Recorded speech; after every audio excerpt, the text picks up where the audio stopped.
So this is part 2 of this vlog. So so it's not a matter of commitment.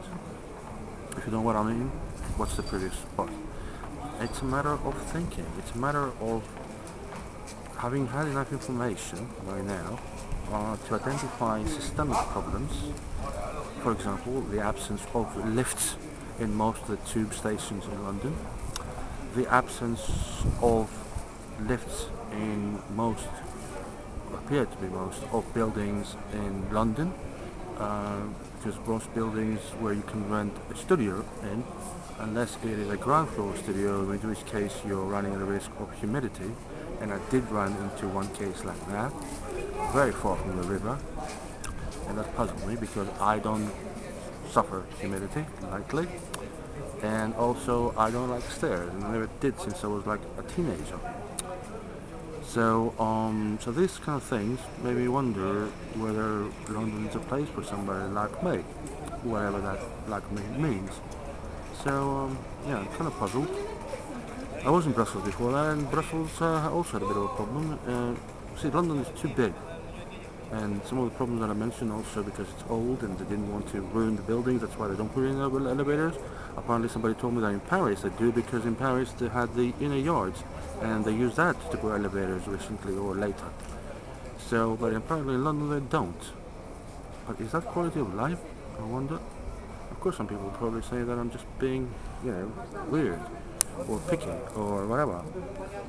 I don't think that qualifies a not being committed statement, although I don't think it was made in that sense. Anyway, that's a problem with messages. Why is everybody SMSing so much?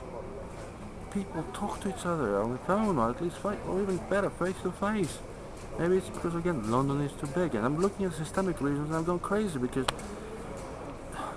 I don't have enough information, and I don't get enough information from people. Though I talk to a lot of people, well, talk in the general sense, and I chat with a lot of people via even SMSs and all stuff like that, and I still don't have enough information.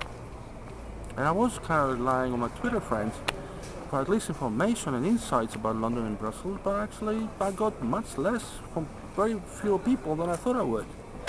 And plus I had a problem with my teeth. A couple of people said to me, oh my god, why don't you fix that before you left? Because I left in a hurry of all the rumors that were going on about things happening and this and that, and since I wanted to leave, I said, well, I can't have something happen at 12 o'clock minus 5 minutes, and I left in a hurry, probably 3 or 4 weeks because I should have. And one of the things of that is because I didn't fix my teeth. The other thing was I hadn't prepared my trip as to when I arrived.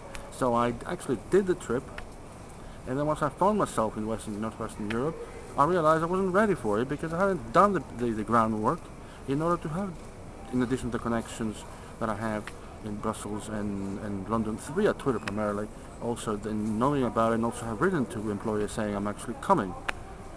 Because I kind of left in a sort of crisis or exodus. This is part 2, coming part 3 now.